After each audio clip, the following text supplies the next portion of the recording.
Bom dia, boa tarde e boa noite aos nossos amigos leitores e ouvintes do podcast Vida Destra. Nesta última semana do ano de 2019, teremos retrospectiva do governo diariamente, pelos boletins Vida Destra, que são idealizados e diagramados pela Mariana Lessa.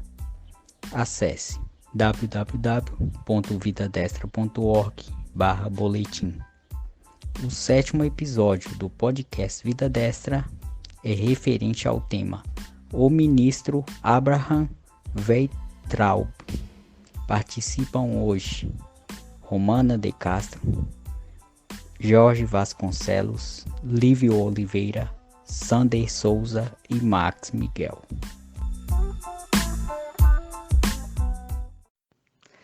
Boa noite, meu nome é Romana de Castro. Hoje nós vamos falar sobre o ministro da Educação, Abraham Weintraub, sobre as mudanças que ele tem feito na educação, sobre o modo de operar dele, o modo de gerir a pasta.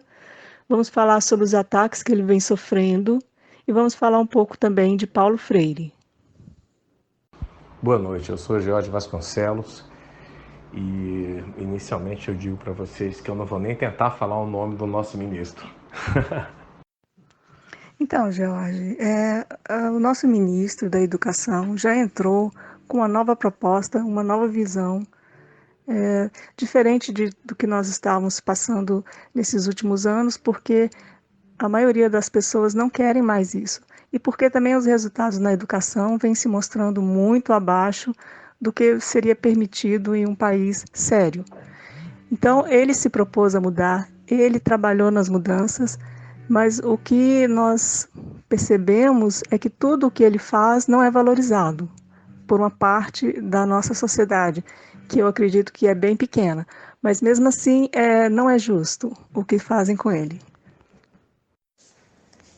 Boa noite a todos, meu nome é Lívio Oliveira, estamos aqui para participar desse podcast sobre o ministro Weintraub. Foi assim que ele fez um jogo de palavras com uma leitora no Twitter que tinha perguntado como é que se pronunciava o nome dele, né? E aí ele fez esse jogo de palavras, Abraham Weintraub. É claro que eu estou brincando, né? Como o ministro mesmo tinha brincado com o sobrenome dele, mas é Abraham Weintraub. Boa noite, companheiros e ouvintes do podcast Vida Destra. Aqui quem está falando é o Sander Souza, direto do Japão, pronto para mais um debate.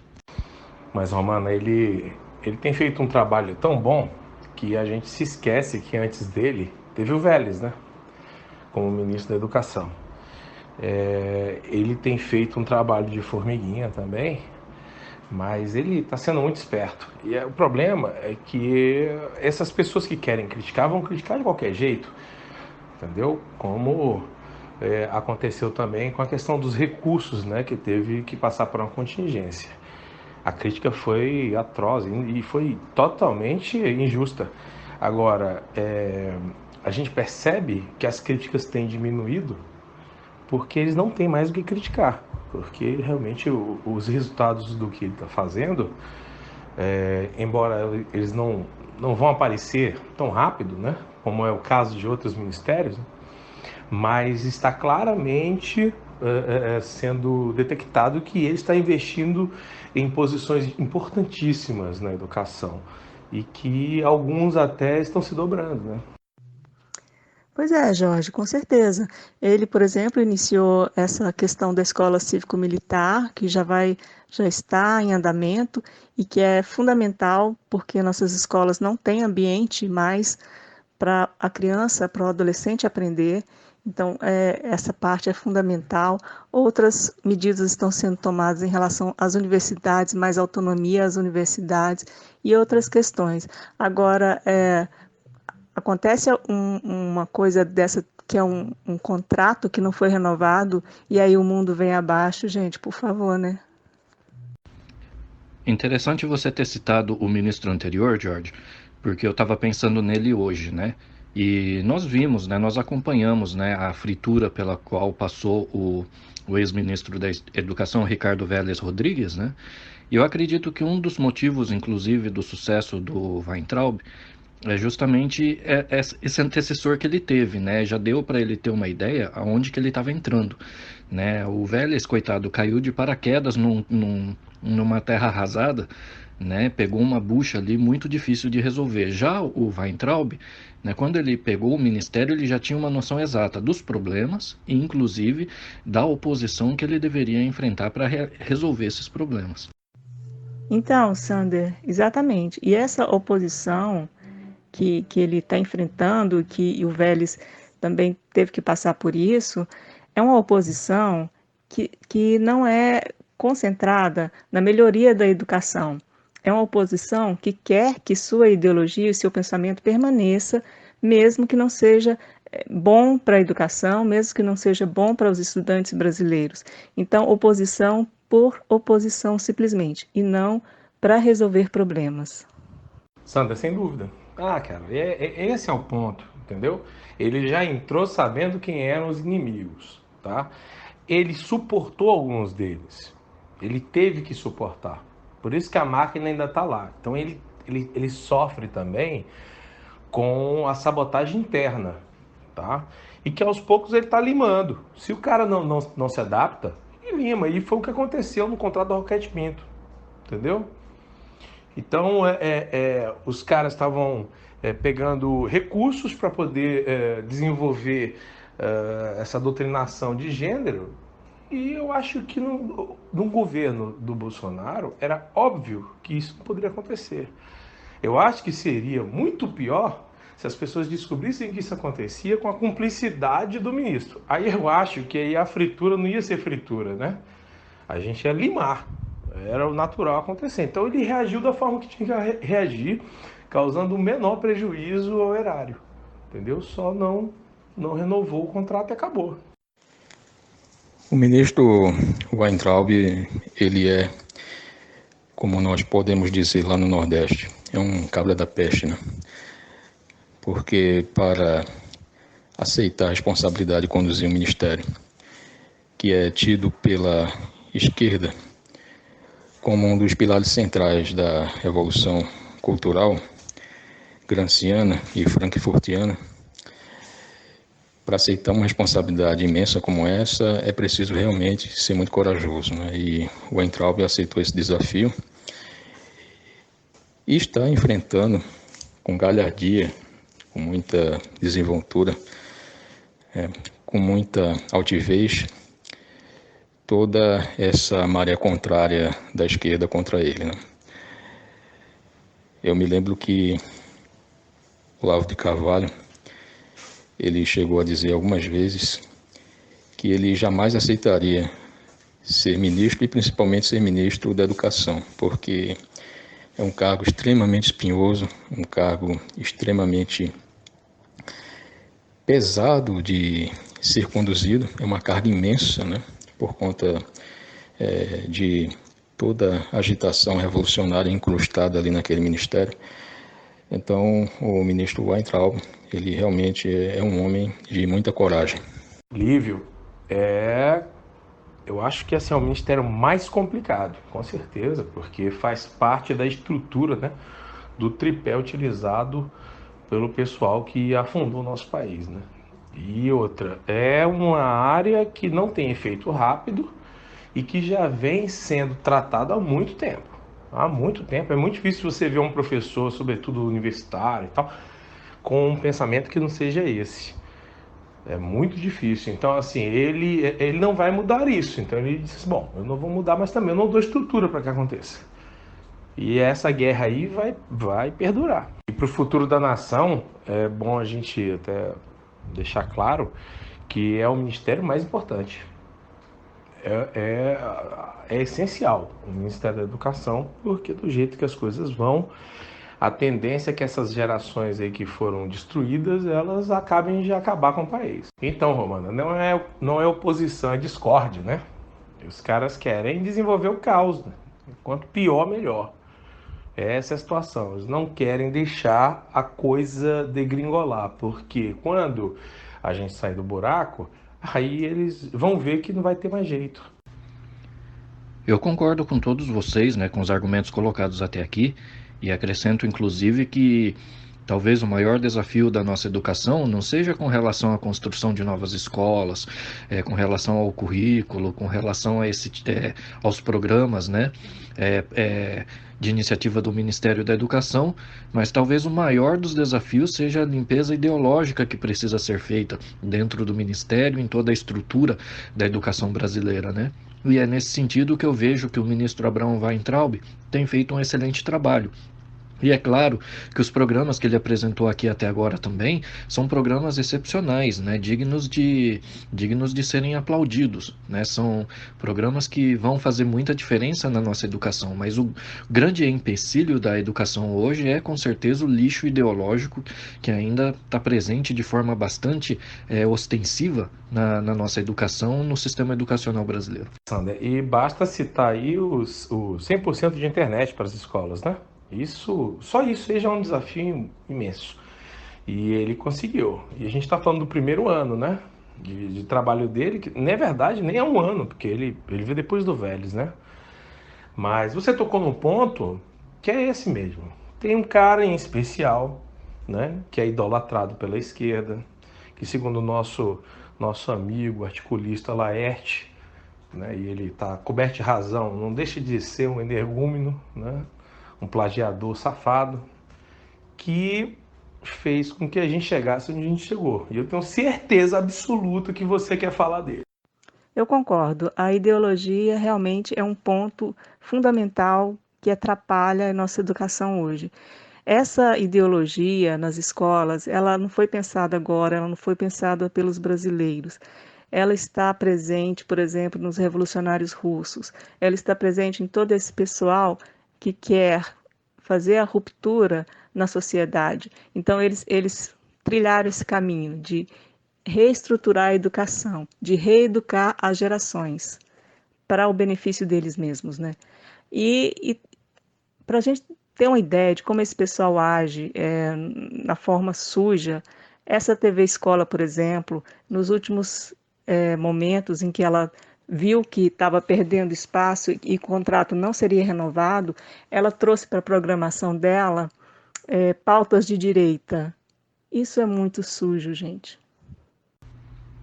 E falando da questão ideológica, eu vejo da seguinte forma, né? Eu acredito que a educação ela existe para que o ser humano, né, para que as pessoas desenvolvam o seu potencial, né, para que cada ser humano possa desenvolver o seu potencial enquanto pessoa. Só que a gente vê que a esquerda e a ideologia, né, que está dentro das escolas hoje, elas têm o objetivo de formar militantes, de formar pessoas para atuar numa causa política. Né? E isso está longe de ser o objetivo, né? De fazer com que as pessoas floresçam enquanto seres humanos. Né? A esquerda e as ideologias que ela defende estão longe de proporcionar ao ser humano o seu pleno desenvolvimento. Né? Eu acredito que as políticas públicas hoje, inclusive as que o ministro Weintraub está começando a implementar, estão indo nesse sentido contrário, né? No sentido de resgatar a educação como uma ferramenta para formar pessoas, indivíduos, né? Para que cada pessoa, cada indivíduo, cada brasileiro possa desenvolver o seu potencial enquanto pessoa, para que dessa forma todos juntos possamos também desenvolver o potencial do nosso país. Então, Jorge, eu vou. Já que vocês falaram nessa preciosidade chamada Paulo Freire, eu vou falar uma frase dele. Ninguém educa ninguém, ninguém educa a si mesmo.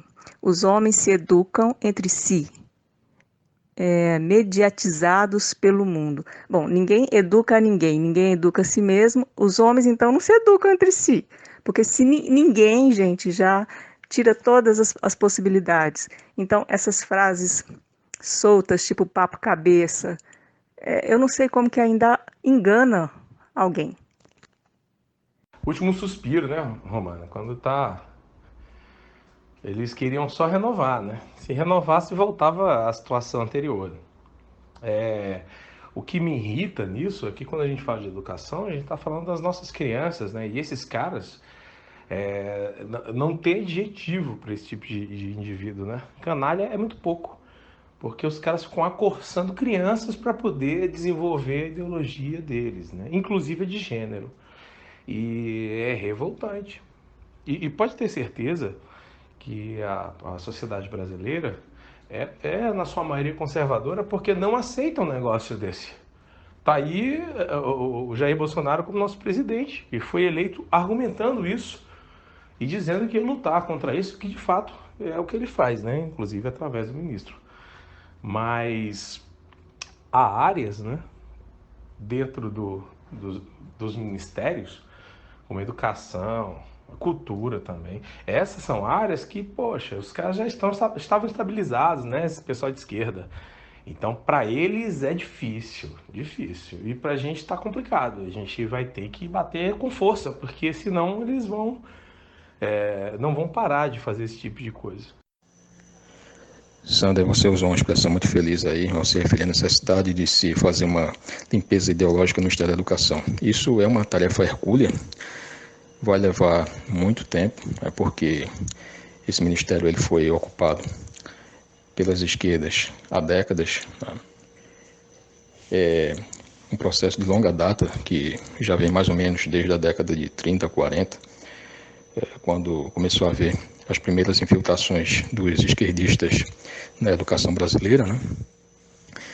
E antes o ministério se chamava Ministério da Instrução Pública. E no governo Getúlio Vargas passou a se chamar Ministério da Educação, né? Então, os conservadores, eles vão ter um trabalho de grande envergadura e muito difícil para fazer essa limpeza ideológica, né? Para fazer essa asepsia que é necessária para a educação brasileira poder mudar de patamar, né? Mano, frases desse tipo aí, meu Deus, há várias, né? O cara solta uma frase dessa que aí isso quer dizer qualquer coisa e não quer dizer absolutamente nada, né? Então, o máximo que eu poderia entender do que ele falou é que nós somos animais selvagens e que a nossa educação é instintiva. O que está muito longe de um Jung da vida, que quando fala da nossa capacidade coletiva, né? Nosso conhecimento coletivo. Está muito distante. Então, assim, é de uma bobagem fora do comum. Fora do comum. É inacreditável. E energúmeno é pouco para esse animal. Entendeu? É muito pouco. Eu tenho até que me controlar, porque a vontade que eu tenho é de começar a falar alguns impropérios, entendeu? Romana, no caso da TV Escola, eu achei certa a decisão, né, deles cancelarem, né, essa programação, cancelarem todo esse projeto, né, porque a ideia em si não é ruim, né? A ideia de nós termos um canal, né, exclusivo para tratar da educação, para levar programação para os estudantes, a ideia em si não é ruim, mas só que isso seria para o futuro, não para agora.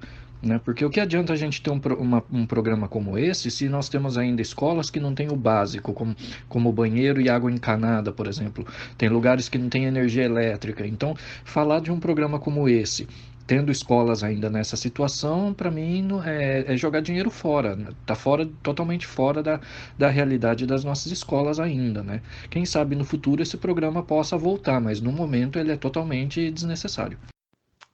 Então, amigos, essa ferramenta citada pelo Jorge, que é a internet nas escolas, ela vai ser o terror da militância esquerdista, porque a militância esquerdista quer chegar na sala de aula e impor a sua ideologia no tete-a-tete.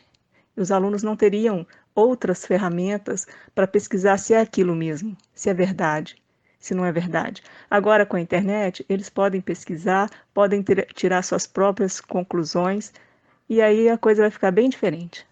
Então, Romana, também pensei assim. Eles mesmos vão parar para pensar se vale a pena eles insistirem nessa doutrinação idiota. E vão ter que se desenvolver como professores, porque não é fácil você lidar com alunos que estão com o conhecimento na mão, né? Então a brincadeira agora é outra. Eu acho que foi uma jogada de mestre, inclusive. Dentre outras coisas, ele também investiu muito, eu acho que o Sander estava tocando nesse assunto, mas na área tecnológica, né? Para desenvolver Tem pessoas agora que estão numa situação que não estão em condições mais de se recuperar. Não vai dar. A gente vai fazer o que com eles? Né? Eles não estão aptos para seguir na vida universitária e científica. A gente vai fazer o que com eles? Nada mais natural do que esse pessoal entrar na área tecnológica, aprender um ofício, tá? E eu acho que também foi outra jogada de mestre. Jorge, eu não tenho dúvida. Quanto mais eu pesquiso, quanto mais eu estudo, quanto mais eu observo essas pessoas, eu sei que elas não têm o menor escrúpulo de passar por cima de crianças, de velhos, de pessoas mais fracas, dessas minorias que eles fingem defender. Eles passam por cima de tudo. Eles usam as pessoas como bem querem. O fim deles é que tem que ser alcançado. Não importa o que eles vão fazer. O jogo sujo está presente sempre. E eu acho incrível que ainda existam pessoas que acreditam neles, que acreditam no teatro deles e ainda quer que você acredite também. E falando no energúmeno do momento, né, comentando a frase que a Romana citou, né, é uma frase totalmente sem pé nem cabeça, que, como disse o George, não quer dizer nada, né, ela não diz nada. E um dos pontos que eu acho que, inclusive, o Ministério da Educação está trabalhando no momento é para resgatar a relação professor-aluno. Eu acredito que para a educação ser bem-sucedida, os papéis precisam ficar claros, tanto o papel do aluno como o papel do professor.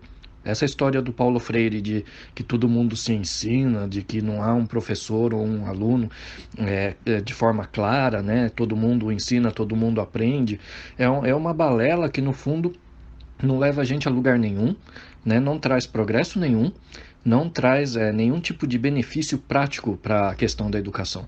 Muito pelo contrário, vira um oba-oba, né, na sala de aula, onde acaba vigorando aquele negócio, né, aquele ditado, aquela frase muito antiga que as pessoas diziam, né, que é proibido proibir, porque se não há aluno, se todos são alunos, se todos são professores, então se perde a figura da autoridade do professor e todo mundo pode falar, todo mundo pode fazer, todo mundo pode impor, e a educação é quem perde nessa história toda, né? Eu acredito que um dos primeiros passos nessa limpeza ideológica, né, para tirar essa história do Paulo Freire de vez da nossa educação é restaurar a autoridade do professor e deixar bem claro a figura do professor, a figura do aluno, as responsabilidades e deveres de cada um deles.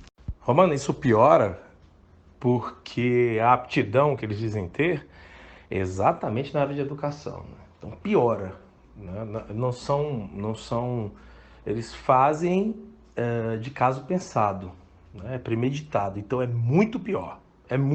Isso é um crime no nível que eu vou até me conter porque isso me irrita profundamente. Então, já tive conflitos grandes, né? Eu acho que eu já falei aqui que eu sou professor universitário e já vi isso acontecer. E acho isso revoltante. E eu também não faço. E eu não faço também pela direita. Eu não doutrino ninguém, eu dou aula. Quem quiser fazer a sua cabeça ideológica, o problema é dele. É ele que vai ser o ignorante. Eu acho que tem que ser assim. Tá? Se em outra situação um aluno meu me pergunta qual é meu pensamento político, tá? Que não seja em sala de aula, aí é o meu pensamento, eu posso comentar e aí posso até debater com ele, tá? Agora, me usar dessa prerrogativa de ser o professor, que é o cara, que é o detentor do conhecimento, para poder doutrinar as pessoas, isso é de uma canalice fora do comum. Isso deve ser repreendido de forma muito severa. Eu gostaria de fazer uma pequena síntese aqui sobre Paulo Freire. Paulo Freire, ele nasceu lá em Pernambuco e ele se tornou conhecido após ter lançado as famosas cartilhas de alfabetização que ele plagiou do missionário norte-americano Frank Lobash. Frank Lobash ele tinha sido missionário lá no Sudeste Asiático, inicialmente nas Filipinas, onde ele desenvolveu um método de alfabetização bastante exitoso, chamado método ABC. E por meio desse método, ele conseguiu alfabetizar milhões de pessoas lá no Sudeste Asiático. E o Frank Lobas ele foi convidado pelo governo de Pernambuco para fazer uma demonstração do seu método lá em terras pernambucanas, por volta da década de 50. Né? E ele conseguiu atrair a atenção de grande parte da sociedade pernambucana que estava interessada naquele método que tinha sido tão bem falado no mundo todo, naquela época que estava tendo bastante sucesso, né? E ele conseguiu, durante o período em que ele esteve ali, atrair a atenção de boa parte da comunidade acadêmica, né? Ele foi convidado para dar palestras. E pouco após ele ter ido embora de Pernambuco, apareceram as chamadas cartilhas de alfabetização de Paulo Freire, que se baseava no método ABC do Frank Lobas, mas só que desvirtuando o método original, usando conceitos de luta de classe, de marxismo, de luta revolucionária, né? Então, na verdade, o Paulo Freire ele não foi nada de gênio, como falam, né? Ele não foi nenhum grande intelectual. Na verdade, ele foi um grande plagiador. E o presidente Bolsonaro definiu muito bem a figura do Paulo Freire como sendo um energúmeno. E, de fato, ele realmente foi isso, né? Pois é, Sander, eu acho assim que um programa como esse, ele tem que atender a todos, né? E não atende, porque não são todas as pessoas que estão interessadas nele. E a maioria das pessoas fala, eu nunca ouvi falar dessa TV Escola. E é como você falou também, depois que toda a educação já está estruturada, depois que toda a rede pública já está estruturada, podemos pensar em algo assim que não é tão primordial. Mas aí, esse algo que não seria tão primordial também teria que ser pensado se as pessoas vão assistir a esses programas, né? Porque nas novas gerações, por exemplo, o que nós vemos que não há interesse em TV. Essa moçada de hoje está mais interessada em computador, em vídeos curtos, sabe, nesses YouTubers. Então, ninguém sabe nem se mesmo em condições ideais, se essa TV era útil. Gostaria aqui de pedir licença aos amigos para ler algumas passagens do Paulo Freire, que realmente são uma demonstração inequívoca do alcance do pensamento desse luminar da educação brasileira, né? Esse cidadão que é tido pela esquerda como sendo o grande gênio da educação brasileira e um dos maiores da educação universal, e o que, na verdade, é uma grande ironia, né? Quando nós pensamos que nós tivemos grandes educadores, como o próprio Gilberto Freire, também pernambucano, mas que de fato era um grande intelectual, e aí a esquerda considera Paulo Freire como sendo um luminar da sabedoria humana. Então, uma das passagens de alguns dos livros do Paulo Freire, no caso aqui, Pedagogia da Autonomia. É preciso que, pelo contrário, desde os começos do processo, vá ficando cada vez mais claro que, embora diferentes entre si, quem forma se forma e reforma ao formar, e quem é formado, forma-se e forma ao ser formado.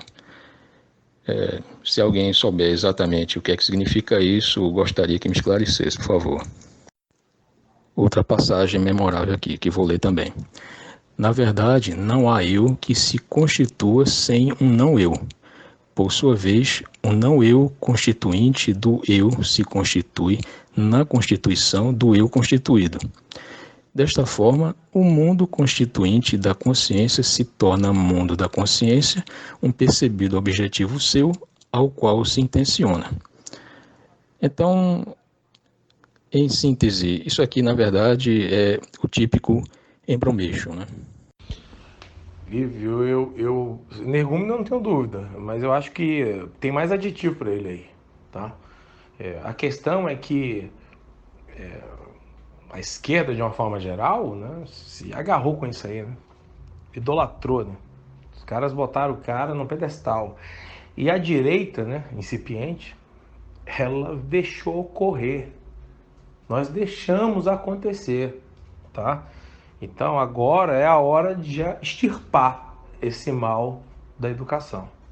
E eu acho que isso está sendo feito.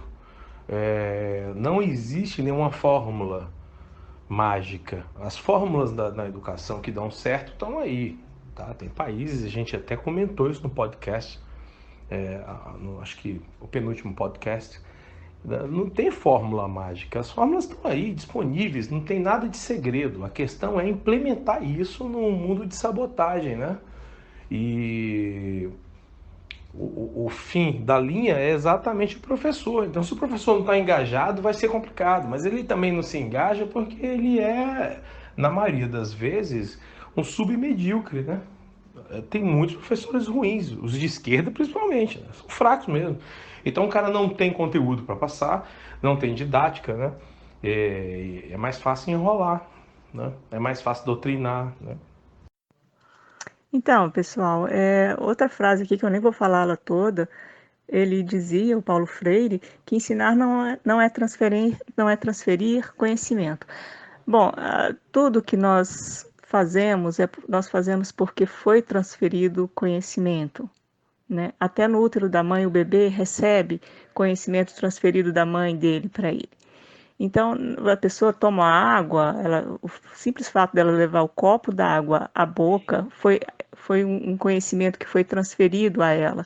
Então, essas conversas que não levam a nada, essas ideologias que não dizem nada no mundo real, que não é possível se colocar em prática, isso só bagunça a educação, só deixa a educação confusa, os alunos confusos, e educação não é brincadeira, educação é coisa séria. Olá, aqui é o Max Miguel, tudo bem? Essa frase romana do Paulo Freire eu não conhecia, talvez por não contemplar das ideias dele, nunca tive muita curiosidade também. Mas me fez lembrar que recentemente eu assisti a um debate e, se não me engano, se não me falha a memória, o Jean Willis defendia o método Paulo Freire como sendo um método utilizado, nesse ano de 2019, um método utilizado na Europa. É um método usado na Europa. Eu fui pesquisar e realmente a ONU utiliza esse método para alfabetizar os refugiados. Tá? Então, isso mostra realmente qual é a intenção facilitadora do Paulo Freire, né? Qual era a intenção facilitadora do Paulo Freire, e alfabetizá-la naquele método de todo mundo ensina todo mundo ensina a si mesmo. Boa lembrança. Concordo plenamente contigo, Jorge. E é fato que o Paulo Freire, ele é considerado como sendo o supremo guru da educação brasileira pela esquerda. E, na verdade, a figura dele, a própria aparência dele, né, como ele deixava crescer aquela barba, né, tem aquela barba grande, como se fosse Karl Marx, para dar a impressão de que ele era um grande sábio, né? Na verdade, é uma imagem arquetípica, né? Isso, na verdade, está associado ao inconsciente coletivo como sendo a figura de um grande sábio, né? Quando você tem esses senhores com essas barbas compridas, barbas longas, de óculos, né? Então isso cria no inconsciente coletivo uma imagem arquetípica de sabedoria. Então, o Paulo Freire, ele é associado pela esquerda como sendo a sumidade do pensamento educacional brasileiro, até mesmo por conta da aparência dele, né? Essa aparência de um senhor idoso, de barba grande, né? De óculos, né?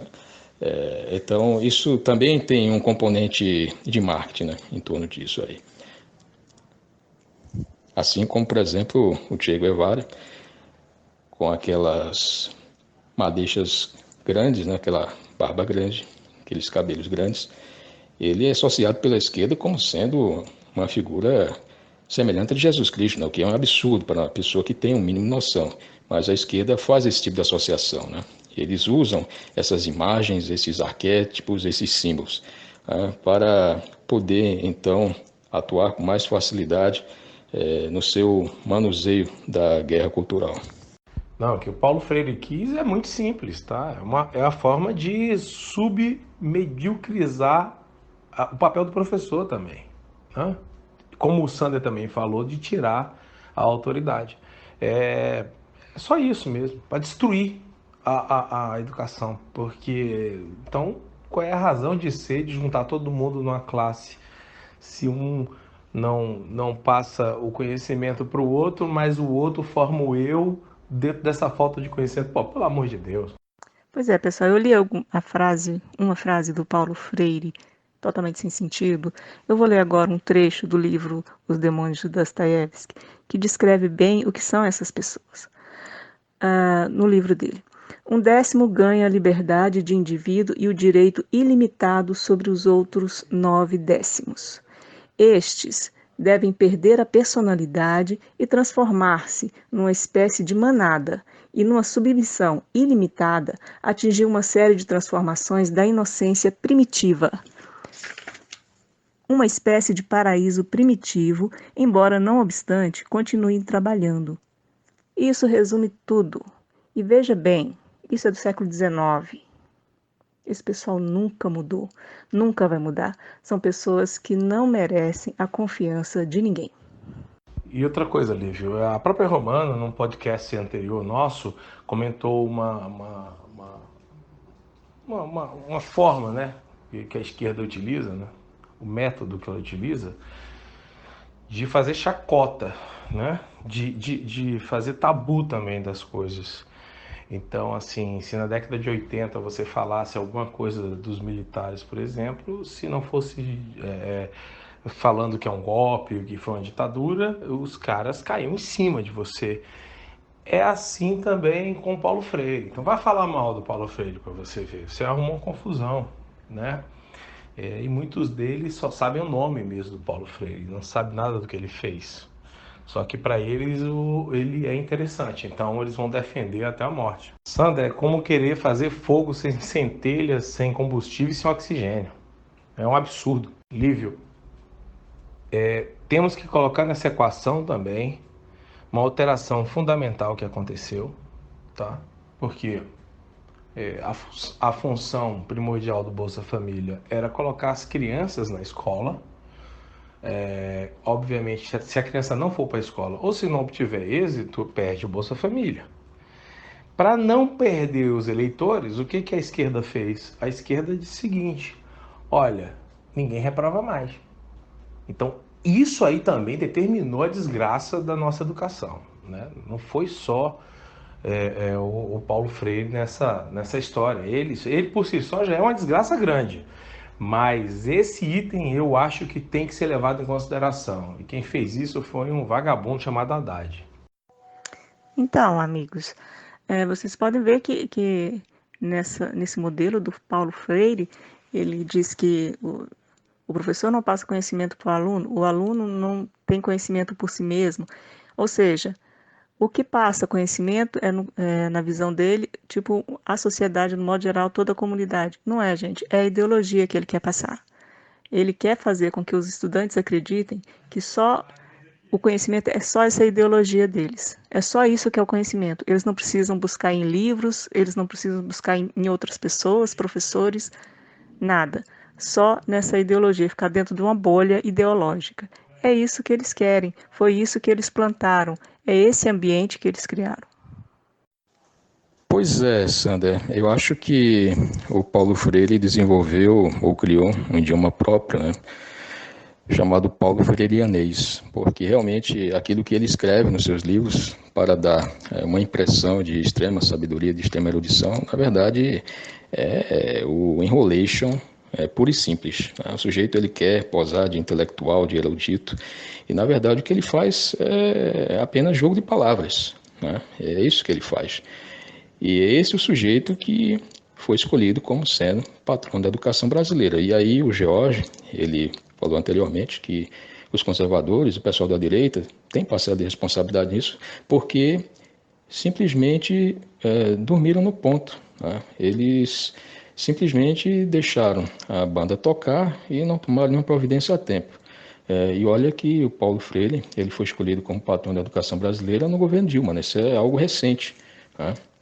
E agora nós estamos tentando de alguma forma removê-lo dessa condição de patrono, mas é difícil, né? Porque a esquerda levou o Paulo Freire como sendo a condição de uma espécie de um santo da educação, né? É uma figura sacralizada, é uma figura idolatrada pela esquerda, né? E quando você trata a respeito da figura de Paulo Freire, né? Se você diz algo que a esquerda não concorde, então aquilo ali é visto como sendo uma blasfêmia, né? Como se fosse algo intolerável, né? Como aconteceu agora recentemente com o presidente Bolsonaro, porque chamou o Paulo Freire de energúmeno, e aí o senador Cristóvão Buarque chegou até a propor impeachment do presidente apenas por esse fato, para vocês verem como Paulo Freire é idolatrado pela esquerda, né? Ele é visto como se fosse um santo, na verdade, e qualquer palavra que se diga contra ele é considerado como sendo um ataque vil e sórdido, né? É considerado como se fosse uma grande blasfêmia, essa que é a verdade. E ainda levando em consideração tudo que nós falamos sobre Paulo Freire até aqui e essas frases, né, que foram citadas pelos amigos, né, é só a gente pensar o seguinte, né, se todo mundo ensina todo mundo, como é que alguém que não sabe nada pode ensinar alguma coisa? No final ninguém vai ficar sabendo nada mesmo. E o objetivo é justamente esse, né, é fingir que há um ensino e no fundo transformar todas essas pessoas numa massa manobrável, né, para interesses que não são que não tem nada a ver com a educação, né? Os interesses são todos políticos, né?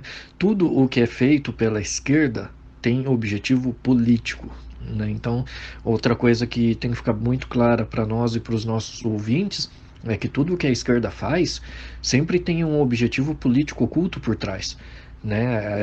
Ela mexe com, trata da educação com objetivo político, ela trata da economia com objetivo político, ela mexe na infraestrutura com objetivo político, tudo tem um objetivo político e ideológico. E com a educação, infelizmente, não foi diferente, né?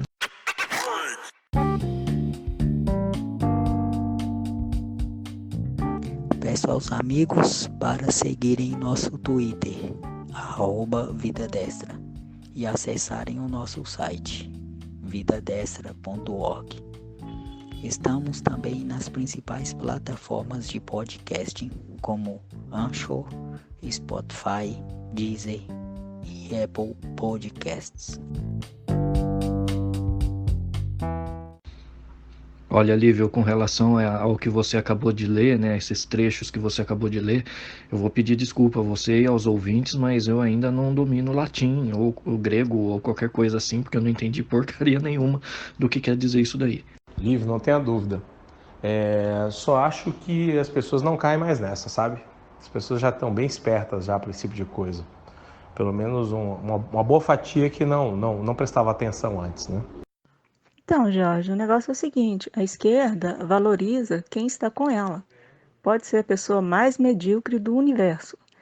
E é contra todos que falem qualquer coisa que seja contra a ideologia dela.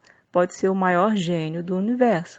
Eles não se importam com qualidade, eles não se importam em construir algo bom para a sociedade, nada. O que importa é sempre a ideologia deles vencer. O grupo de poder deles está por cima, está no poder. Então, desse pessoal, não adianta esperar coerência, não adianta esperar sensatez, não adianta esperar isso. Agora, quanto à direita, eu fico vendo também, até hoje, atualmente, que nós já abrimos os olhos para muitas coisas e já temos mais voz e já estamos falando mais, mas algumas pessoas ainda caem no teatrinho da esquerda. É incrível isso. Essa questão da TV Escola, as pessoas se virarem de imediato contra o ministro porque ouviu isso ou aquilo.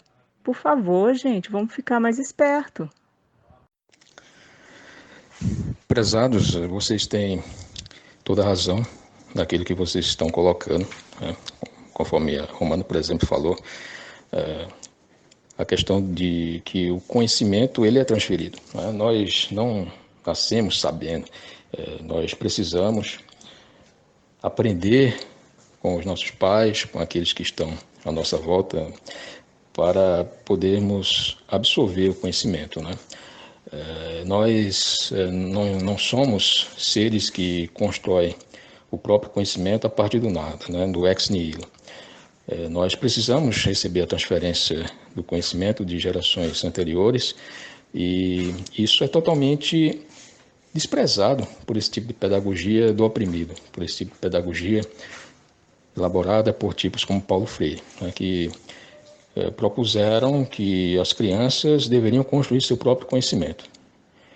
O que é um tremendo absurdo, né? Quando você considera, por exemplo, um sujeito que ele é de uma família completamente desestruturada, ele é de uma família de poucos recursos intelectuais, né?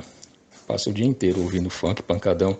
Qual é o tipo de vocabulário que essa pessoa vai desenvolver para construir seu próprio conhecimento? Nós não estamos falando aqui de pessoas como William Shakespeare, né, que tinha o domínio de cerca de 15% do vocabulário do idioma inglês na época, né? Que se estima que por volta do final do século XVI, mais ou menos quando viveu ali William Shakespeare, havia cerca de 150 mil palavras da língua inglesa. E Shakespeare dominava cerca de 20 mil. Hoje são cerca de 600 mil palavras no idioma inglês. E mantendo a proporção, o Shakespeare dominaria cerca de 80 mil palavras. E para ser um erudito, se considera hoje que uma pessoa deva dominar cerca de 30 mil palavras. Então, nós não estamos falando a respeito de um Shakespeare, estamos falando de pessoas que vivem no meio onde a maioria das pessoas são analfabetas funcionais.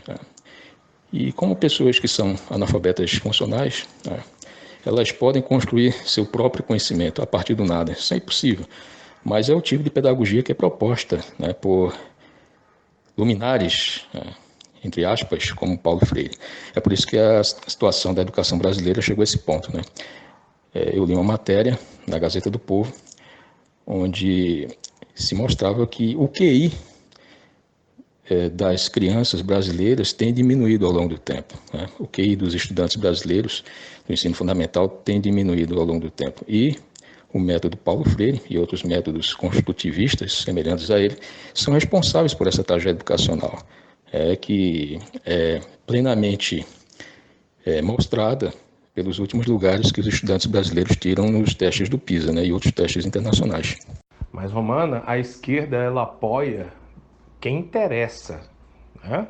Até onde for proveitoso, porque depois eles eliminam, e às vezes de forma literal, né? Justiçamento tá aí para provar isso aí. Mas a questão da Roquete Pinto é porque os caras têm influência, né? Então os caras usaram as redes, usaram a mídia e movimentaram a esquerdalhada toda para fritar E é engraçado que a forma que eles fizeram isso fizeram de uma forma tão idiota, né? Tipo, olha, o Bolsonaro tá analisando se ele vai voltar de férias. Pô, brincadeira, cara. Aí o Bolsonaro vai e diz, não, cara, nada disso. E aí? Mas muito idiota, foi muito imbecil. Concordo com você, Jorge. Eu também considero que esse sistema de aprovação automática, ele é um dos fatores geradores do fracasso educacional brasileiro, né? O sujeito ele é reprovado em todas as disciplinas, mas mesmo assim ele tem que passar de ano, né? Eu tinha citado em um podcast anterior, onde nós falamos sobre educação, o caso de um jovem do ensino fundamental, onde ele estava na 8ª série e não sabia ler, nem escrever, nem fazer conta. E tinha sido indagado a ele como ele tinha passado de ano, né? Como é que ele passava de ano. Ele disse que simplesmente desenhava o que a professora ela escrevia no quadro, mas ele realmente não aprendia absolutamente nada. E o domínio dos conteúdos do ensino fundamental, ensino médio, como se comprova pelos testes do IDEB e Enem, se mostra realmente que as crianças e os adolescentes eles têm uma taxa de aproveitamento muito baixa, né? Porque realmente o ensino brasileiro, na média, ele é muito ruim. Ele é péssimo, ele é horrível, na verdade, né? Na média é muito ruim. Existem ilhas de excelência, sim, mas na média o ensino no sistema educacional brasileiro, ele realmente é muito, muito ruim. Bom, amigos, abrindo um parêntese rápido aqui, diante de tudo que a gente de tudo que foi lido aí a respeito de Paulo Freire, né? Agora eu consegui entender, né, onde foi que a Dilma foi buscar conhecimento, né? Na verdade, ela e o Paulo Freire falam o mesmo idioma. Agora para mim ficou óbvio isso. Certíssimo, Jorge, certíssimo. Os interesses deles vão acima de qualquer coisa. Se esse programa foi criado para as crianças permanecerem na escola, quando isso atinge um outro objetivo, está batendo de frente com outro objetivo deles, eles mudam o programa numa boa. Não importa o que vai acontecer com essas crianças. E outra coisa, a questão de você não poder falar mal do Paulo Freire, não sei o que lá, ele também trouxe para esse modelo de educação dele essa ideologia de que ele estava ajudando os mais necessitados, os mais oprimidos, os mais coitados. Isso tudo é mentira, eles sempre vão usar essas pessoas, eles usam e abusam dessas pessoas e por incrível que pareça, alguma dessas pessoas ainda acreditam neles. Romano, eu diria que Dostoiévski só errou quando ele fez o cálculo, né? Porque 1/10 é muito, acho que é bem menos, né? Bem menos, ele tem bem mais manada. O problema é que quem não está na manada, né, a ovelha negra que vai disputar a indignação, sofre muito, meu, muito, muito. Então, assim, não é brincadeira. Agora que estamos no poder, né? A direita, pela primeira vez, talvez, assim, no nosso estado dito democrático, a gente tem mais esperança, né? Se a gente durar mais tempo, quanto mais tempo a gente durar, com certeza, menor chance desse tipo de demônio, como diria Dostoiévski, voltar. Boa observação, Sander.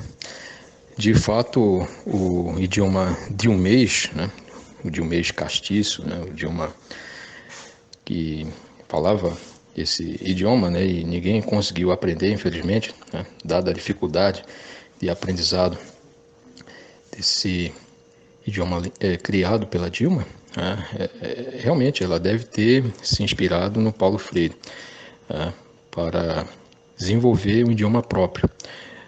Talvez seja muito mais difícil até do que idiomas como o chinês, né, que tem milhares de ideogramas, né, mas a Dilma conseguiu inventar um idioma ainda mais difícil.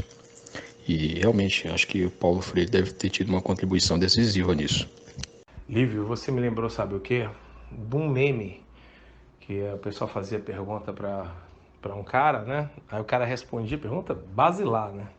E o cara respondia errado, aí o pessoal dizia, muito bem, caramba, você é muito bom. E aí faziam isso aí até o ponto de perguntar uma coisa muito estúpida mesmo, e o cara respondia errado, aí, pô, é um gênio esse miserável. Miserável, né?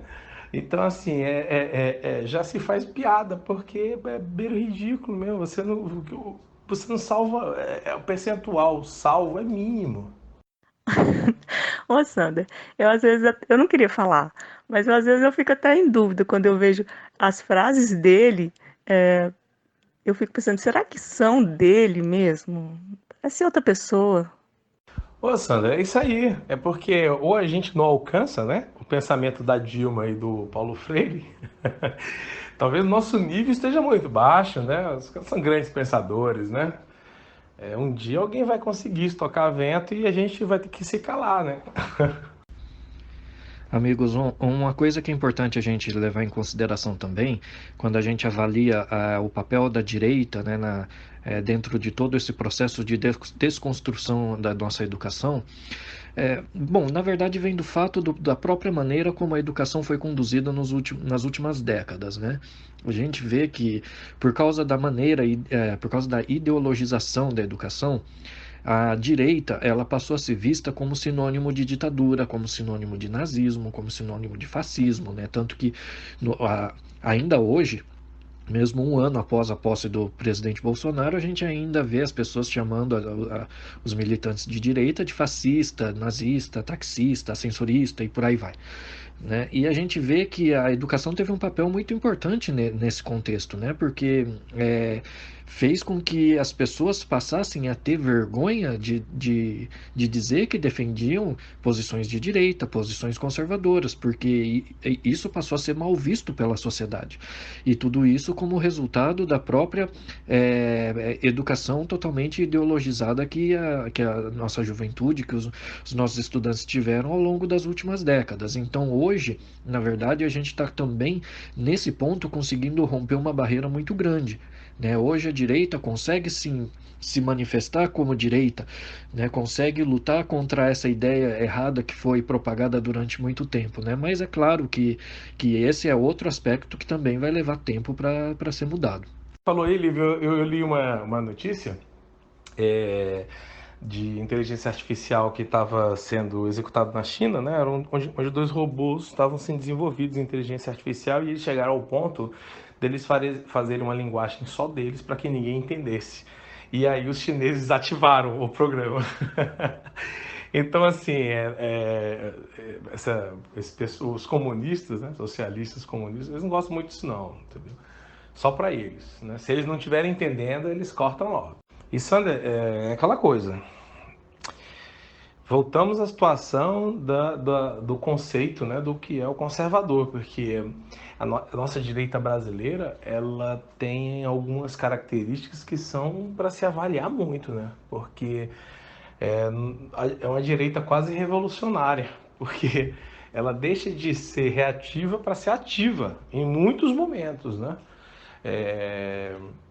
E não cola mais também, né, essa conversinha mole deles aí da esquerda, né? De dizer que tudo que é feito é fascismo, é nazismo, que é feito pela direita. Então, a tendência também é eles terem que se reprogramarem. A esquerda vai ter que se reinventar, vai ter que vir com uma carinha assim de Luciano Huck, entendeu? Vai ter que vir com uma carinha de MBL, alguma coisa assim, e aquela esquerda raiz mesmo vai ficar para trás como um PCO da vida, né? Um PSTU, e vai ser o destino do PT mesmo. Pois é, Jorge, realmente seria cômico se não fosse trágico, né? Porque quando você lê essas passagens risíveis, idiotas, imbecis e energúmenas do Paulo Freire, e você considera isso como sendo algo de suprema sabedoria, de divina inteligência, de profunda perspicácia, de poderosa erudição, como a esquerda considera, então você vê que realmente tem algo muito errado nisso, né? Porque, na verdade, basta usar o bom senso. Não precisa o sujeito ter feito um curso superior para saber que essas passagens de Paulo Freire, né, pelo menos duas que eu li aqui, demonstram de fato que o sujeito era um charlatão. Paulo Freire era um charlatão. E ele conseguiu enganar, iludir muita gente. Milhões de pessoas foram enganadas por ele. Não só aqui no Brasil, como no mundo todo, porque ele é considerado como uma vaca sagrada mundial da esquerda. É um nome intocável. Você não pode jamais se referir ao Paulo Freire em termos ofensivos diante de uma plateia de esquerda, porque senão você vai ser trucidado, né? Porque eles têm uma verdadeira adoração por ele. E o fato é que, sendo plagiador, sendo embusteiro, né, sendo charlatão como ele foi, qual foi a grande sacada dele? Qual foi a grande sacada do Paulo Freire? Foi trazer a luta de classes para dentro da sala de aula, por meio desse método de alfabetização que ele plagiou do Frank Lobos. Essa que é a verdade. O Paulo Freire, ele, apesar de ter esses qualificativos negativos, ele é um sujeito muito esperto, né?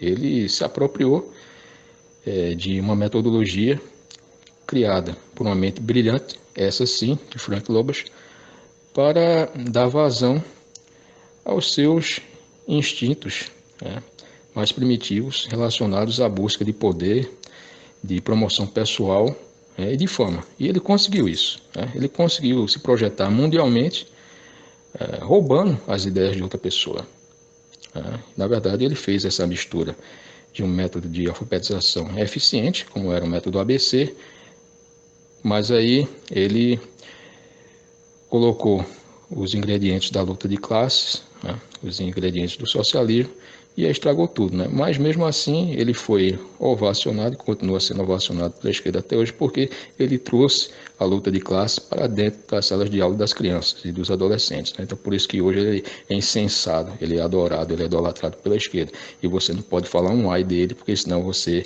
vai ser severamente hostilizado. Então, Jorge, mas é isso que eu estou vendo também. Eu estou vendo a esquerda tentando achar outros caminhos, e o que é muito perigoso, porque às vezes muitas pessoas de direita parece que estão desatentos. Eu vejo pessoas claramente de esquerda que estão, não, eu sou de direita, eu sou conservador, conservadorismo é isso, conservadorismo... E não é. É o papo da esquerda se infiltrando como se fosse, se apresentando como se fosse de direita, como se fosse conservador. Como esse pessoal joga de todas as formas, jogo sujo, eles não têm vergonha de nada, eles não têm escrúpulos, eles não têm honra, nada. Eu acho que temos que ficar bem atentos, sim, porque pode ser que eles estejam tentando se infiltrar na direita para depois dar o bote. Pode ser até uma teoria da conspiração, mas eu estou vendo alguns sinais nesse sentido. Não, Romana, você tem razão, mas a gente tem que abrir os olhos também para o seguinte. Você imagina aí que esse pessoal pode até ser realmente conservador, mas tem algumas narrativas de esquerda porque são bombardeados, né, pela mídia, né? Então, acabam que entre a aceitação social e a negação da estupidez humana, o cara vai, às vezes, escolher essa aceitação, né? Às vezes ele está fazendo parte de um universo que meio que impõe essa situação para ele, né? Mas no fundo eu não tenho dúvida que até muitas pessoas até que se acham de esquerda são conservadores. E assim, aqueles militantes, né, os mais antigos que eram não, contra a corrupção e tudo mais, e que lutaram arduamente pelo PT, alguns deles, né, embora se dizem de esquerda, na verdade tem uma postura muitas vezes ligada à direita e ao mundo conservador, porque acha inadequada, né, determinadas situações, como que a gente viveu aí de desvio, né, desvios trilionários, né. Então assim, você imagina, né, com esse recurso que a gente tinha feito para a educação, você imagina, você sabe quanto é que está previsto para o ano que vem? Para o Ministério da Educação, 26 bilhões. É o orçamento. É muito pouco. É muito pouco. Agora você imagina se a gente tivesse 1 trilhão para investir só na educação. Então, já é nascer bebê com doutorado. É triste essa situação. E a gente tem que saber também dividir, porque nem todo mundo está disposto, até mesmo pela incapacidade educacional, a se aprofundar no tema, né? Muita gente que se diz conservador e até um pouco estudioso, né? O estudioso de YouTube, mesmo assim eles escorregam na casquinha de banana, né? Porque a narrativa está aí, exposta. Esse método preguiçoso do Paulo Freire, ele teve uma consequência quando o Lula assumiu o poder, quando a esquerda de fato assumiu o poder, né? Foram criadas 18 universidades, mais de 170 campi, saltou de 3 milhões para 8 milhões de universitários de 2003 a 2016. Enquanto isso, o ensino básico é essa coisa retrógrada que não forma bons profissionais.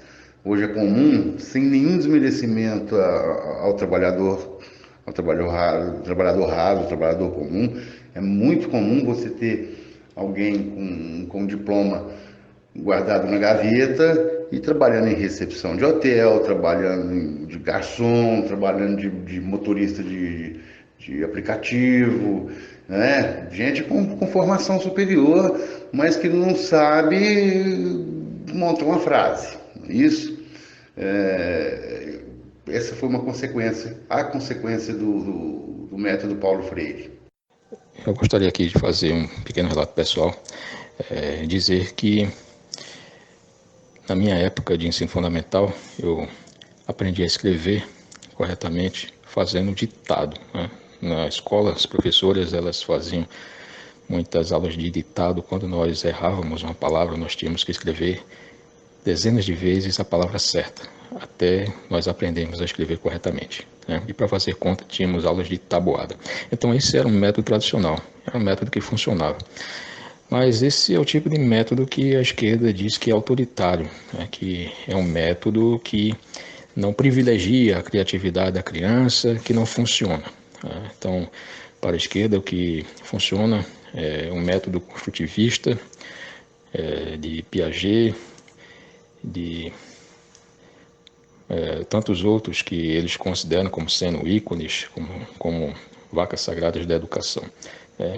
Dentre eles está também o Paulo Freire. E nós vemos que nas sociedades que adotam as metodologias tradicionais, como são as sociedades orientais, no caso a China, por exemplo, né, que é uma sociedade milenar, que na época dos imperadores, os exames para a corte imperial chinesa eram disputados por milhares de estudantes chineses, né, e eram provas exaustivas, complexas e longas sobre os clássicos chineses. E isso tudo foi influenciado pelo confucionismo. E hoje a sociedade chinesa ela tem todo um legado desse passado imperial, e isso tem um impacto positivo. Tanto é que a China hoje ela ocupa uma das primeiras posições no ranking do PISA, né? E aí eu gostaria de aproveitar a oportunidade para perguntar ao Sander como em geral, a metodologia do sistema educacional japonês, né? O que equivale ao nosso ensino fundamental, ensino médio, se eles usam metodologias tradicionais, se há algum tipo de invasão de alguma metodologia construtivista, né? Gostaria que o Sander pudesse dar uma opinião sobre isso.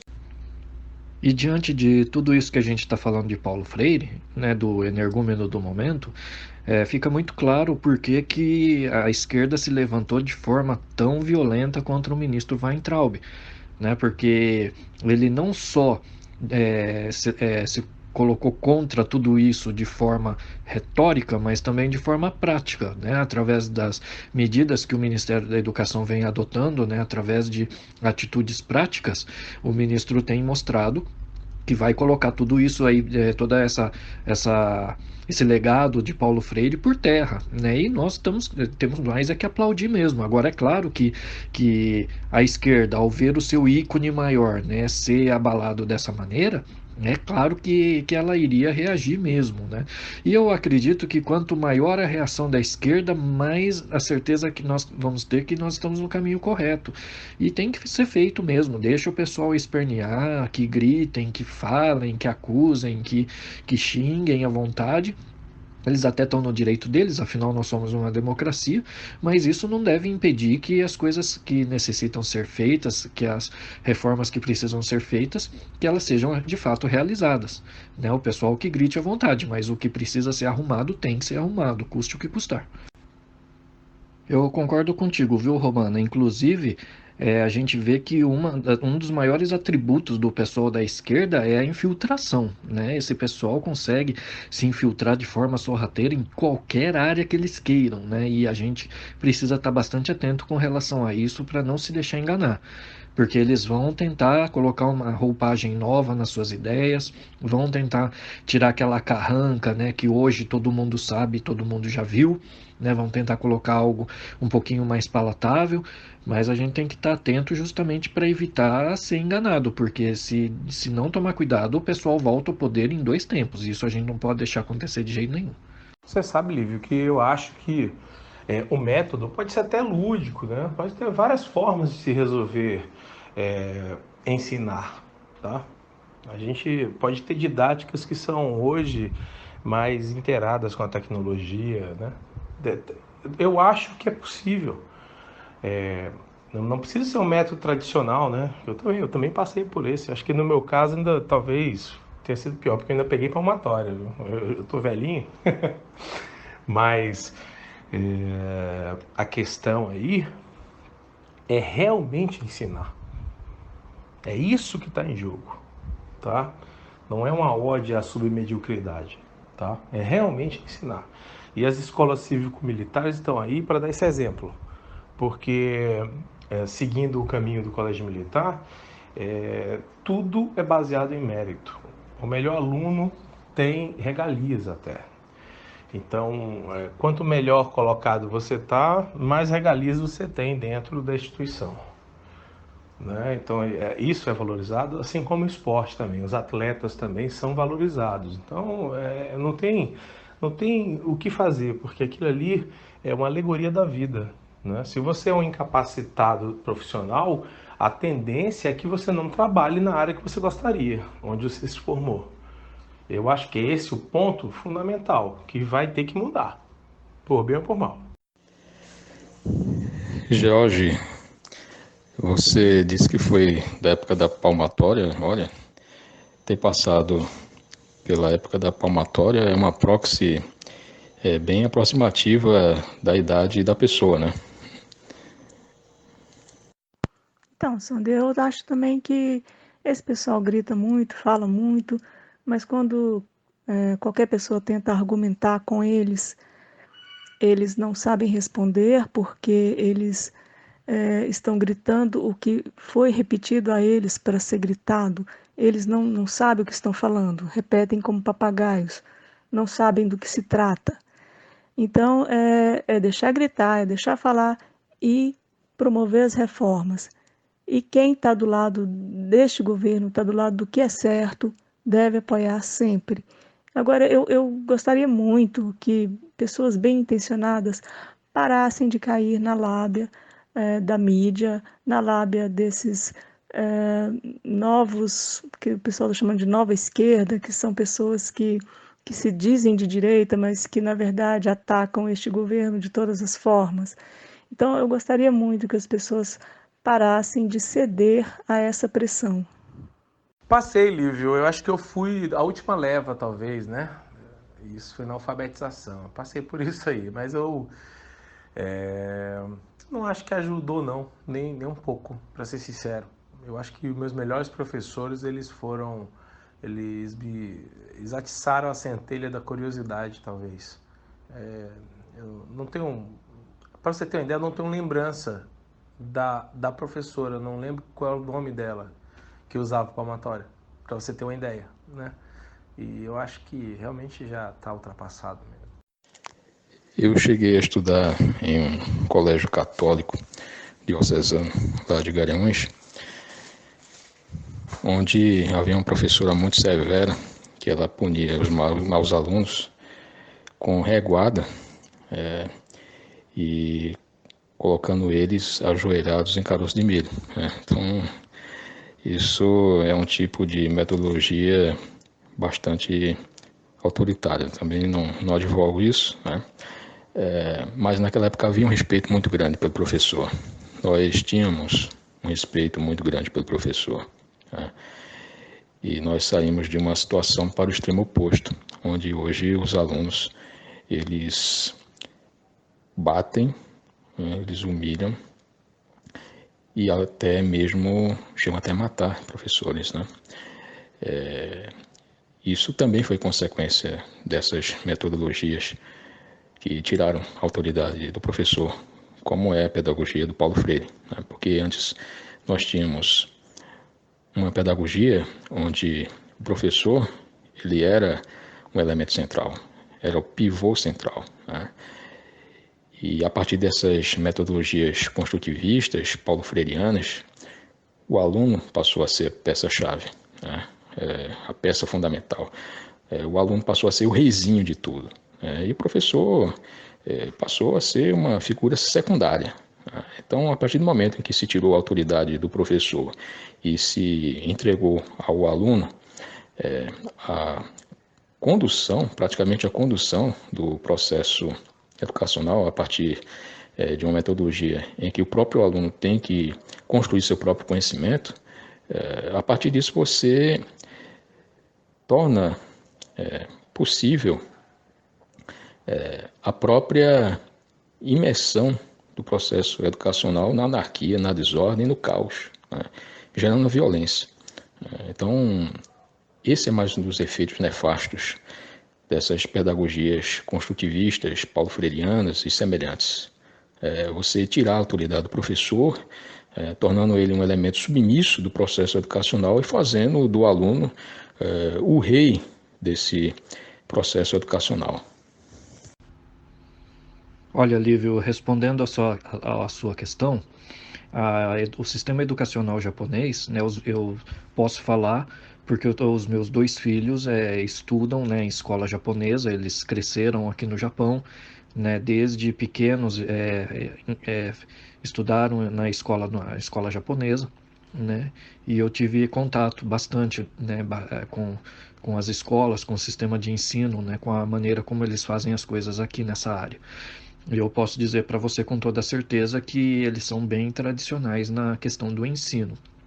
E aqui uma coisa que é bem forte, né, e que inclusive eu até já citei num comentário anterior, é a questão do papel do aluno e do professor. Isso é muito claro aqui, né?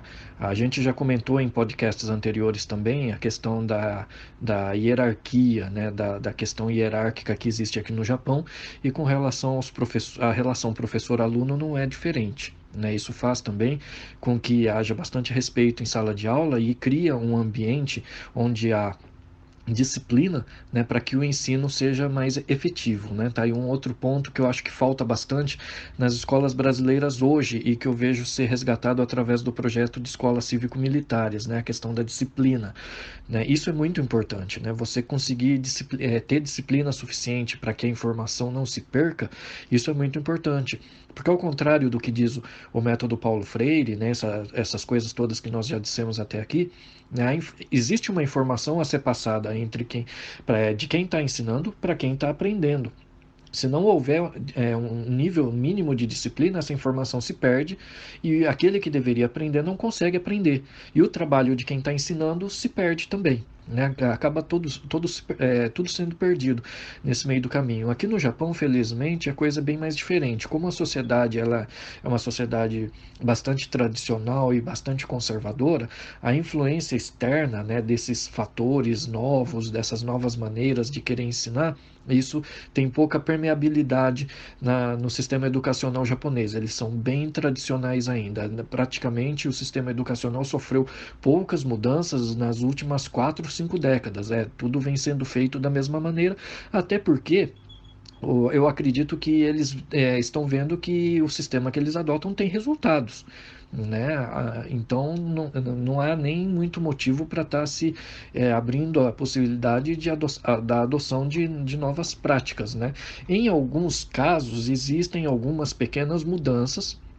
Por exemplo, no que diz respeito ao bullying, né? O bullying é algo muito presente nas escolas japonesas e existe sim um trabalho sendo feito pelo Ministério da Educação, pelo governo japonês, para combater essa prática. Mas, no geral, a forma de ensino ela é bastante tradicional, ela é bastante clássica, vamos colocar nessas palavras, né? Não houve muitas alterações e nem houve muita influência de nada no sentido do Paulo Freire, por exemplo. há uma enorme desvalorização, Lívio, do professor, né? Da educação, né? A desvalorização é da educação. E o professor, obviamente, com o final da linha, é o que sofre. Então, assim, hoje nós temos professores ou porque a pessoa tem uma aptidão muito grande e é o que ela deseja na vida dela, ou porque não tinha capacidade mesmo de fazer outra coisa. E no dia que a gente mudar isso, a educação vai ser diferente. Eu acho que aí o respeito está também por essa capacidade, a valorização dos professores, né? Mas isso que você citou, para a nossa geração, por exemplo, isso é impensável. Eu nunca nem imaginei a possibilidade nem de jogar um giz uma professora minha, né? Mas por isso que é chocante, talvez, para a gente, né? A gente ver uma situação dessa, o aluno discutindo com o professor já é um absurdo, imagina agredindo. Sim, concordo contigo, Jorge. Esse é um tipo de metodologia totalmente ultrapassada, né? E, de fato, pode ser classificado como autoritária, e é extremamente autoritária mesmo. Porque a educação vem do latim educare, né? Trazer para fora. Então, você não traz a pessoa de uma situação de desconhecimento, de ignorância, para o conhecimento impondo medo, terror. Porque aí você vai causar traumas, vai causar problemas psicológicos e aversão à busca do conhecimento, né?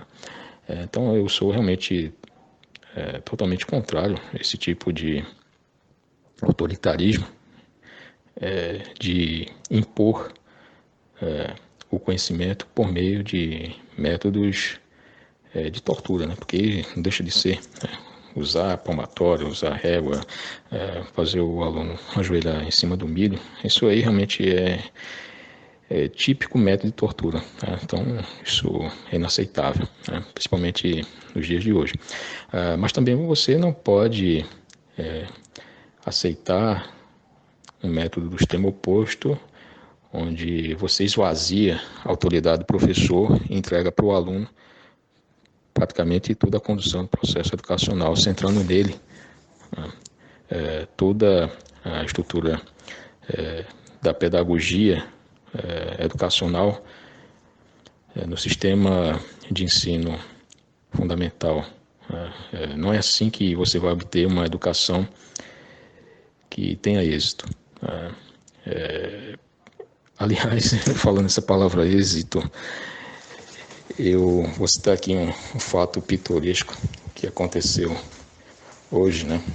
Eu estava no Twitter e aí me deparei com a frase de um cidadão que ele escreveu o seguinte. Aí eu vou ler a frase, né? Ele disse assim: o Brasil tem milhões de ótimos professores que usa o método Paulo Freire com êxodo, não êxito, ele disse êxodo.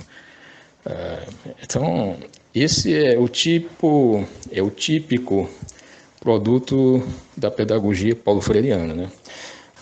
O sujeito ele errou na concordância verbal e trocou a palavra êxito por êxodo. E aí eu fiquei imaginando se ele queria se referir ao êxodo de alunos das escolas. Mas não, realmente ele escreveu a palavra êxodo pensando ser êxito. Realmente é algo sui generis, né? Eu vi essa passagem, é a comprovação máxima de tudo que a gente está falando nesse podcast. E amigos, eu vou aproveitar e vou me despedir, né? Despedir dos nossos ouvintes, agradecer a participação desse podcast. Né? No anterior eu estava adoentado, então não participei, mas que venham os próximos, né? Um abraço a todos. Algo que eu gostaria de deixar aqui também para os nossos ouvintes e aqui para os meus amigos também é que eu considero que é necessário, né, nós resgatarmos de forma urgente a questão da meritocracia, né? O George até colocou isso aqui já, né, quando ele estava comentando a respeito das escolas cívico-militares, ele já tinha falado nisso no podcast anterior sobre educação, né, que a gente fez. E eu considero isso fundamental. E um exemplo que eu posso deixar aqui para os amigos, né, e para os ouvintes também para meditar a respeito, é um caso que eu vi num documentário há pouco tempo atrás, um documentário da TV japonesa, falando das dificuldades que os fugitivos norte-coreanos enfrentam na Coreia do Sul. A gente sabe que tem muita gente que consegue fugir do regime norte-coreano, eles fogem, né, para a Coreia do Sul, né, são acolhidos na Coreia do Sul, só que eles têm uma dificuldade de adaptação muito grande na Coreia do Sul, porque a Coreia do Sul, a gente sabe, é um país capitalista, extremamente competitivo, e os norte-coreanos, eles são educados, né, de forma a depender do governo para tudo. E na Coreia do Sul, quando eles chegam lá, eles têm uma dificuldade enorme de entender por que, que o governo não dá a eles o mínimo necessário para eles viver. Eles ainda esperam que o governo sul-coreano faça algo por eles, quando na verdade todos ali, a sociedade sul-coreana espera que eles trabalhem, né, que eles produzam, que eles façam algo em troca da sua subsistência, né? E eu vejo isso como falta justamente falta de mérito, né? É a ausência da meritocracia. Por isso que eu acredito que a gente precisa colocar isso urgentemente nas nossas escolas. Até porque, se os nossos alunos, as nossas crianças, os nossos jovens, eles não crescerem cientes de que existe uma competição, como é que eles vão ingressar no mercado de trabalho depois? Né? Se eles passam toda a infância e a juventude, né, recebendo tudo de mão beijada, como é que eles vão competir depois? Como é que eles vão ter condições de lutar por uma colocação, de lutar por um emprego, de entrar no mercado de trabalho, que é algo extremamente competitivo? Então, eu acredito que a meritocracia ela tem que ser ensinada para as nossas crianças, né? De forma urgente, porque senão a gente vai ter sérios problemas no futuro com relação ao próprio mercado de trabalho. Bastante pertinente essa acessão do Sander sobre essa questão do mérito que deveria ser ensinado nas escolas, né? A meritocracia, ela é parte fundamental do êxito de qualquer sociedade que se pretenda desenvolvida. E, infelizmente, as esquerdas consideram meritocracia como se fosse algo relacionado a um valor burguês que, segundo eles, tem que ser rejeitado, né? E meritocracia, de fato, ela não tem nada a ver com valores burgueses. É algo que, onde foi colocado em prática, produziu sociedades vitoriosas, sociedades exitosas, como foi o caso da própria sociedade japonesa, né? Que após o Japão ter sido derrotado na Segunda Guerra, pelo fato da sociedade japonesa ser uma sociedade meritocrática que valoriza o mérito, em poucos anos o Japão conseguiu se erguer e se tornar uma das principais potências mundiais, né? Então, concordo com o Sander, e é realmente necessário ensinar os valores relacionados à meritocracia e ao empreendedorismo.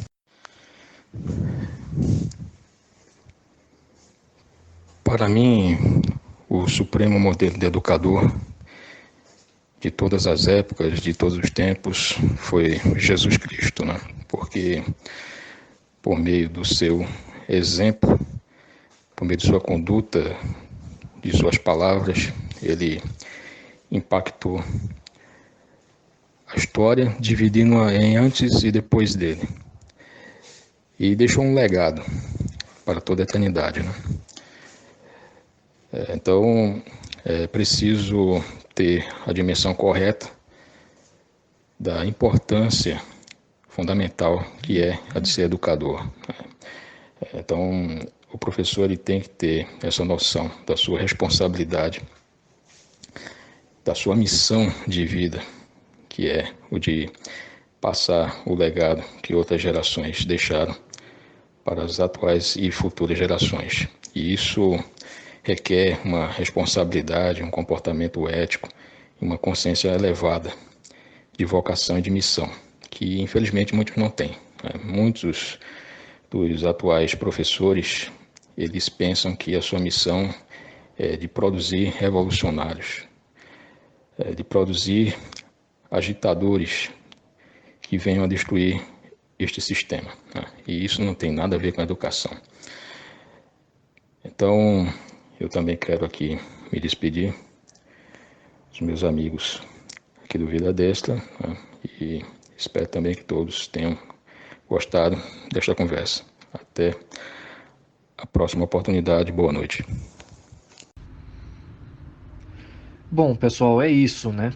O importante é que a gente pode constatar, através do trabalho, né, que o ministro Abraham Weintraub vem fazendo, a gente pode constatar que o governo está seguindo no caminho correto, né, em relação a consertar todo o estrago que foi feito na nossa educação, né, no sentido de proporcionar uma educação às nossas crianças e aos nossos jovens que forme pessoas. Né, como a gente já disse aqui em várias oportunidades, a educação ela não serve para formar militantes, nem para formar pessoas para serem usadas como massa de manobra, tampouco para formar manada. A educação ela tem o objetivo de fazer com que cada ser humano desabroche, para que ele desenvolva todo o seu potencial e o seu melhor. E tudo isso feito, né, quando a educação consegue ser bem sucedida nessa missão, quem ganha é o próprio país, é a própria comunidade, porque vai ser formada vai ser uma comunidade de pessoas de mente desenvolvida, de mente aberta, pessoas inteligentes, pessoas que sabem dar o valor devido às coisas, que sabem analisar os fatos, que não engolem qualquer tipo de conversa. Por quê? Porque elas sabem analisar as coisas e chegar às suas próprias conclusões. São pessoas capazes de pensar por conta própria. Tá aí uma outra coisa também que eu acho muito importante. O nosso sistema educacional precisa formar pessoas capazes de pensar por conta própria. E eu acredito que, nesse sentido, o nosso governo está fazendo um bom trabalho, o ministro da Educação está fazendo um bom trabalho e, apesar de toda a gritaria, de toda essa questão, né, de tudo isso que estão fazendo, né, tentando tirar o ministro a todo custo do seu posto, né, isso nada mais é do que a reação natural daqueles que estão perdendo, né, perdendo espaço, perdendo suas boquinhas, perdendo fonte de recursos financeiros, né, e isso para a sociedade brasileira é um ganho muito grande. Então o governo Bolsonaro está na direção correta, o ministro Weintraub está de parabéns, ele entrou em abril e já de lá para cá ele fez um bom trabalho, apesar da terra arrasada que ele encontrou ali no Ministério da Educação, e nós temos que dar todo o nosso apoio a ele, ao presidente Bolsonaro, aos demais ministros, para que a gente possa alcançar o nosso objetivo de ter um país melhor para todos. Amigos, eu também vou encerrar minha participação por aqui. Agradeço a todos mais uma vez pela oportunidade de participar desse podcast. Aqui Sander Souza falando, direto do Japão. Um grande abraço e até a próxima. Então, meus amigos, o nosso ministro da Educação, Abraham Weintraub, ele veio exatamente para modificar a situação em que se encontrava a nossa educação. Ele não entrou para dar continuidade a essa educação que estava falida, que apresenta e apresenta resultados desesperadores em todos os rankings nacionais e internacionais. Então ele está fazendo a parte dele, ele está fazendo a coisa certa, ele está tentando modificar, como o Sander falou, terra arrasada. E ele precisa do nosso apoio, eu acho que devemos dar todo o nosso apoio, porque não está sendo fácil para ele. Bom, pessoal, eu também fico por aqui, uma boa noite a todos e até a próxima.